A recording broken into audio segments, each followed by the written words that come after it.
All right, what's up, coaches? Let's get into it for this week, and starting off with picking up where the cycle is and what you should kind of expect to see here. I haven't went through all the programming. Of course, it can change on a day-to-day basis, really on the flow of things. But of course, we'll see the 20 rep back squat again this week, and I saw the leaderboard last week. I saw that, and this isn't necessarily the coach's fault here. We just have to continue to preach the message because not everybody's going to listen. Last week was a very specific, I believe, 50 to 60% range, somewhere pretty light, right? The 20 rep back squat is not supposed to get close to some sort of 1 rep max or something like that, right? Well, I saw on the leaderboard that was definitely not the case, and I don't think it was a lack there of what the coaches were explaining.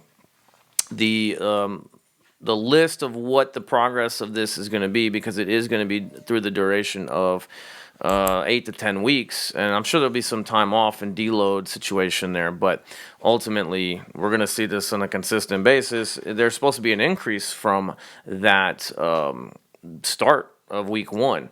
I think, unfortunately, some athletes are going to have to take a step back, maybe even, or stay the same, because they were well over that.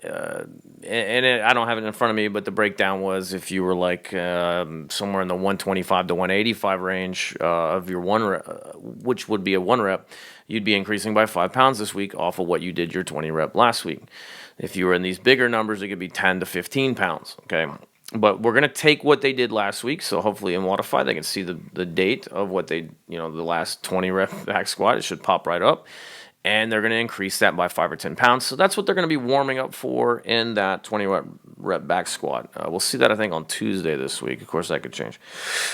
We'll see split jerk again. A lot of this is starting off with technique, and we had an EMOM of 10 minutes. Opportunity there for some repetition. We'll see some multiple rep ones early on, too. We're going to deal with lighter weights and get more reps, more footwork in. If you don't feel real confident as a coach on the split jerk, ask the questions. CrossFit has a ton of actually good YouTube tips here. Hopefully we've worked together, but I'd love to answer those questions and how to present that. I like this with a progression. Don't just display this one. I think there's movements that we can get away with that. Of course, if there's a class of 20, you may just have to do that. I think this one's an easy one, though, to run through a nice progression, PVC pipe even, and really practice the split jerk. Keep in mind a couple tips and pointers on this one. This isn't some sort of alternating lunge situation. If we take it from the modality of weightlifting or Olympic lifting, your front foot drive is going to be the same each time. You're going to find that, I throw a ball right-handed every time. I don't mix in a left hand every once in a while. It's going to be the same. Some people aren't going to know this yet. They're going to mix it up. That's fine. This is the time to do it and work on that. Watch for people getting the feet too narrow here on the landing. And I like to use lines like the mats, setting athletes up, find a line on the ground and make sure that front foot's going forward of that line, their back foot's going back, and really the weight's not moving off the line, right? If we take any barbell movement, we want as minimal amount of forward and backwards momentum as possible.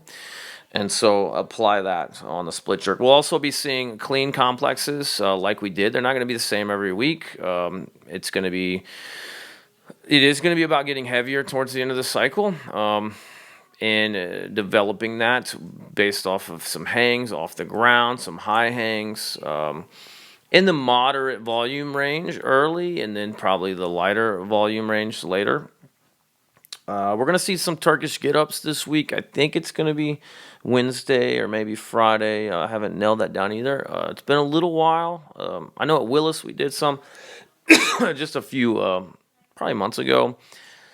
Mobility, control of the body, keep it light. But there is a very specific way. Again, ask the questions here, but YouTube through CrossFit, I think there's tons of people out there that do Turkish get-ups right, and if you find the right channels, utilize that for tips and different ways to say it.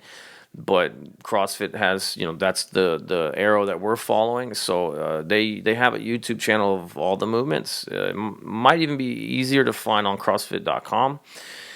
But a couple key points there, guys. I want to keep my visual through the thumb of that kettlebell. This is some old school stuff, but it's just one of those things to kind of open up some of that shoulder mobility and core strength and just overall mobility, but also to see any deficits and where it is. And if there are deficits, just like anything else, lighten up the load. And it's a chance to highlight that and say, hey, we need to work on this a little bit more. Usually it's not a lot of time here, but enough to start to learn the movement and utilize it. Okay, so that's kind of in the continuation of the cycle. Of course, there's a lot more to this week than that, but some key points. Moving on to, I'm going to jump towards, some events coming up or some potential events coming up. I asked Madison, and I'm going to have her start to put together, and maybe in unison with Carter, but looking for creating a schedule of local competitions, fairly local competitions of all skill levels to start to promote. Don't have that list right now, but there's some that we've done on a yearly basis. There's some out there that we've talked about doing, but coinciding with this comp training or this additional time on the weekends to work on the weaknesses would give some scheduling and some reasoning. I think this comp training on the weekends, the additional stuff, one can also be used to if you miss something. So like this 20 rep back squat's very key to this cycle, along with split jerks. And so if they miss that in the week and they can make some time there, maybe they're not there for a ton of volume and work. Bath time. Maybe not there for all the work that maybe some of the other athletes are, but they want to, fill in the gap of where they missed the potential back squat or the split jerk. Then this is another great time to do that, and you can let athletes know this. And I'll obviously try to spread the message, but I also think in this comp training, putting in potentially 6 days, maybe even 7 days. Make sure, especially if athletes are asking you, there's seasons to this. I don't think this is a year-round goal, and I think if we have some things on the schedule as far as competitions, it'll make more sense when to put some of this extra work in.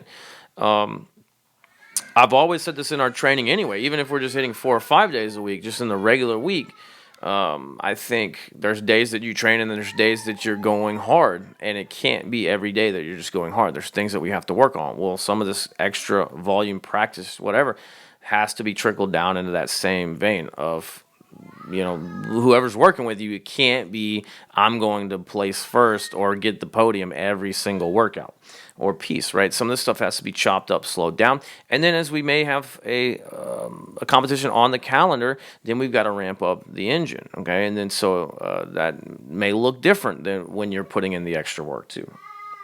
Still want to obviously promote the classes. This is where the bread and butter is going to be long term, even for you coaches, guys.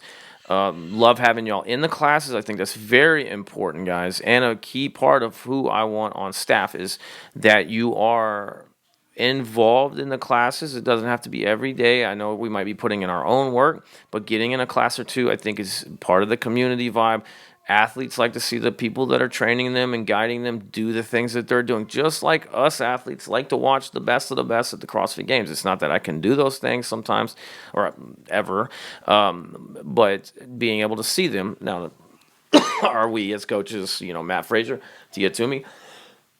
No, but I think we have influence in a lot of these athletes here, and it's really cool to work out side by side with them. So make sure we're still getting classes in there. That's an important part of being a part of this Moco Fit community.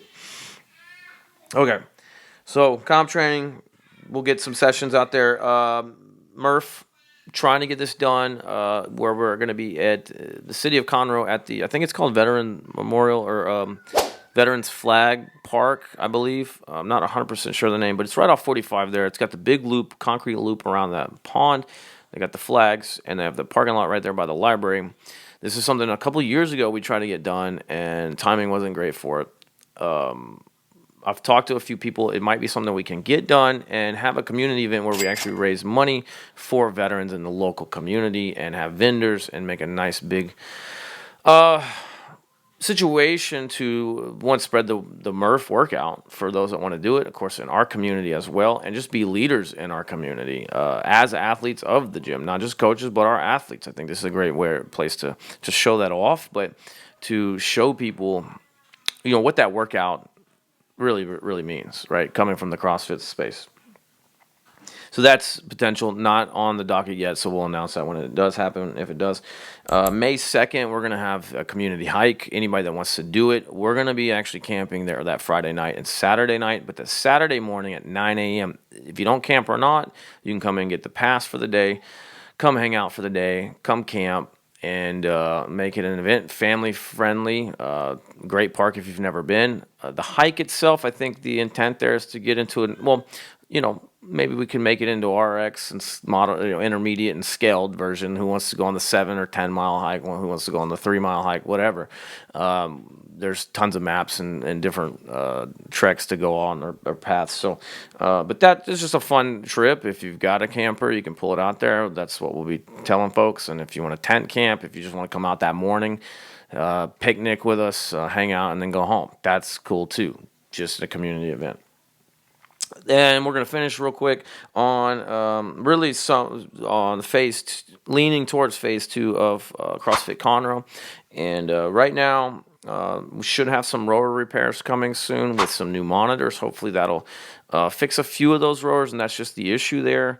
That's not the only long-term goal, but we do have a couple that I think will work fine with new monitors, new PM5s, and that'll increase the amount. It's still actually a decent amount. We at CrossFit Willis had 4 rowers until a year and a half ago. So some of the programming you have to know the flow and start people here, start people there, make some modifications. But that's how we did it for 9 years, or 10 or whatever. I'm gonna bring over some Ebics, whatever bikes. They're not the greatest. In the sense that it fits great with what we're doing with the Echo bikes, but I know the bike, even the Echo bike at Conroe, is having some issues on the monitor. It's in and out, so I'm going to bring 2 of those over at some point this week, and so that will give us some at least additional options on the bike. They do work fine. They are towards the end of their life, but probably a little better shape than maybe a few of those at Conroe. Phase 2, we definitely want to get more Echoes. I mean, that's definitely the goal there. But I do, we're finishing the month right now, and I do hope to see some numbers this month that it looks like somewhat of an improvement. We are just now this week we just got the Google listing approved and fixed, so it shows that we're open. We did just start pumping some ads out there, and we also will have our Give 50, Get 50 in April.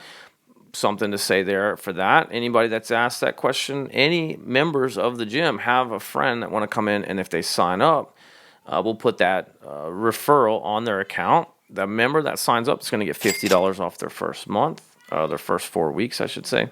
And then the following 4-week transaction, that member will get $50 off. This is something I will have to handle, so make sure to pass that along on any of that situation. If they were referred by a friend, make sure all that stuff is communicated to me so I can make sure that gets plugged in appropriately and they both save their money. So that's usually a pretty good situation for our members. They can save some money, and they got a friend that wants to try it. It gives us an opportunity to meet with some people. It gives an opportunity for coaches to sign some people up, make some additional money there as well. We still pay the $50 on the sign up on that. And then so other upgrades, definitely really getting close to, if these numbers are starting to turn, and I think this next month, I really want to have by the summer phase 2 started, which is the upstairs. I think that's a key component. It's something that I really like to have part of my fitness, and a lot of members might get use out of, which is the cold plunge, the sauna. It is a big undertaking. We just want to make sure that we're seeing things above water there. So obviously, as we grow, that's going to become more possible. Barbells to sell. The whole stack of barbells. There's a few that I might want to keep out of there, but a lot of them need to go. I'm just going to post them on Marketplace if that's where we have to go with it. But if you want a barbell or you know somebody that will, I'll put them in the forum too. It's some barbells. I don't think anything else right now to sell, but yeah, currently I just want to get that stuff out of the space. It's not stuff we're gonna use. So anyway, that should wrap it up. Ran it well over again. Trying to keep these under 10 minutes, guys. We're right well over that. So if you got questions, especially on some of that form and movement, you can reach out in this group setting. You can reach out to me personally, guys. We just want to continue to grow that direction through the Smoko Fit Collective at the Conroe, at the Willis location. So we're delivering a similar product at both locations. So ask the questions. Thanks for your time.